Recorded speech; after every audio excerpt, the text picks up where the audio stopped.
बिस्मिल्लाहिर्रहमानिर्रहीम। तमाम देखने वालों को अस्सलाम वालेकुम। उम्मीद करती हूँ सब खैरियत से होंगे। Welcome to let's cook with syrup.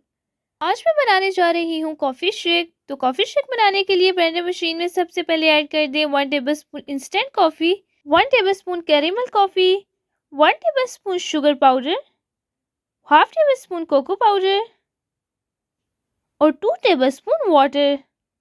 अब ब्लेंडर मशीन को ढक्कन से कवर कर दें और इसे तकरीबन 1 से 2 मिनट के लिए ब्लेंड कर लें। अल्हम्दुलिल्लाह तमाम चीज़ें अच्छे से ब्लेंड हो चुकी हैं। अब इसमें 2 कप ठंडा दूध ऐड कर दें।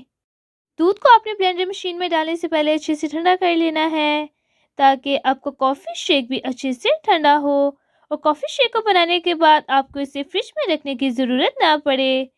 अब मैं अपने मज़ेदार कॉफ़ी शेक के टेस्ट को मज़ीद इंक्रीज़ करने के लिए इसमें 1 टेबलस्पून चॉकलेट ऐड कर दूंगी। अगर आप चाहें तो चॉकलेट को स्किप भी कर सकते हैं, लेकिन अगर आपके पास चॉकलेट अवेलेबल हो तो आप इसे लाजमी ऐड करें क्योंकि चॉकलेट की वजह से कॉफ़ी शेक का टेस्ट मज़ीद अच्छा हो जाता है। अब आपने इसे मज़ीद 1 से 2 मिनट के लिए ब्लेंड कर लेना है ताकि तमाम चीज़ें दूध में अच्छे से मिक्स हो जाएं। और अल्हम्दुलिल्लाह हमारा मज़ेदार कॉफ़ी शेक बनके तैयार हो चुका है।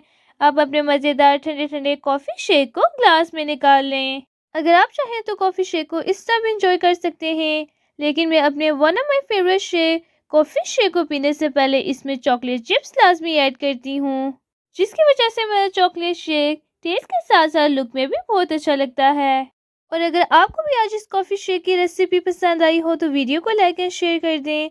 Thanks for watching. अल्लाह हाफिज़।